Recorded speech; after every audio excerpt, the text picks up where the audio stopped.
एक आम आदमी जीवन में एक बार ही घर खरीदता है। इस महंगी खरीदारी के लिए लाखों रुपए जुटा पाना आसान नहीं होता, इसलिए वो कर्ज लेता है। अब मकान साल 2 साल की चीज तो है नहीं, कुछ समय बाद रेनोवेशन या मरम्मत की जरूरत होती है। इसका पूरा खर्च लाखों में आता है। इस खर्चे को पूरा करने के लिए बैंक होम लोन पर टॉप अप लोन देते हैं, लेकिन जब से शेयर बाजार में नए निवेशकों की आमद हुई है, तब से इस टॉप अप लोन का गलत इस्तेमाल बढ़ गया है।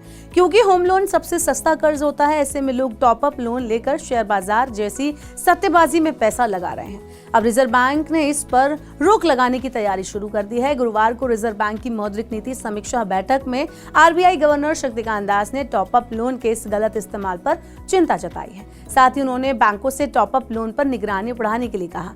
सिर्फ होम लोन टॉप अप नहीं, रिजर्व बैंक ने गोल्ड लोन को लेकर सट्टेबाजी करने वालों पर नकेल कसने की तैयारी कर ली है। रिजर्व बैंक की जांच में सामने आया है कि एनबीएफसी लोन टू वैल्यू का सख्ती से पालन नहीं कर रहे, जिसके चलते लोग इस कर्ज का गलत इस्तेमाल कर रहे हैं। यहाँ लोन टू वैल्यू को भी हम समझ लेते हैं कि ये क्या चीज है। दरअसल ये अनुपात बताता है कि आप जिस चीज को कोलेट्रल के रूप में रखते हैं, उसके बदले आपको कितना लोन मिल सकता है। इसी को लोन टू वैल्यू कहते हैं। इसी लोन टू वैल्यू के कारण बैंक आपको टॉप अप लोन देता है। आमतौर पर देखा गया है कि लोग होम लोन लेते टाइम पर ग्राहक लोन टू वैल्यू के तहत सबसे अधिक कर्ज की राशि को चुनते हैं। जब समय के साथ प्रॉपर्टी के रेट बढ़ जाते हैं, तब आपका लोन टू वैल्यू अनुपात भी बढ़ जाता है।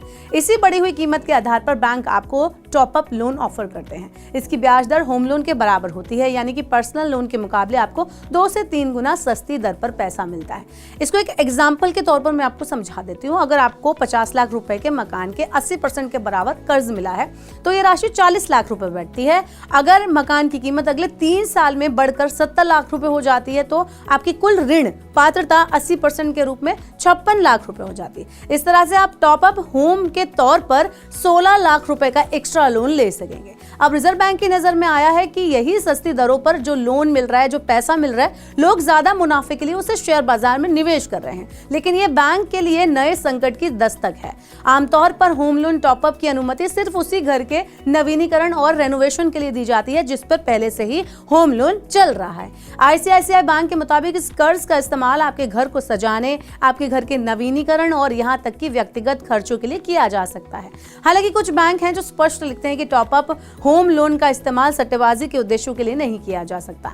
एसबीआई का कहना है कि एसबीआई मौजूदा होम लोन ग्राहकों को उनकी विभिन्न व्यक्तिगत जरूरतों को पूरा करने के लिए होम टॉप अप लोन प्रदान करता है। हालांकि ऋण राशि का उपयोग सट्टा उद्देश्यों के लिए नहीं किया जाना चाहिए, लेकिन बैंक की ओर से इसके इस्तेमाल पर कोई नजर नहीं रखी जाती। इसी कारण इसका गलत इस्तेमाल भी बढ़ रहा है।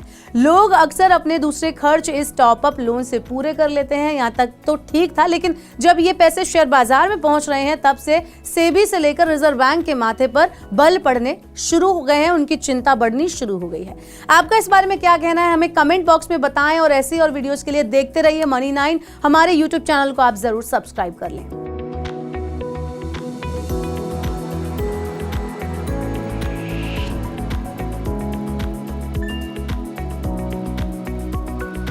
जानकारी, सलाह और निवेश सब एक ही सुपर ऐप पर। पैसे का सवाल है तो जवाब है मनी 9। आजादी पैसे की, अभी डाउनलोड करें।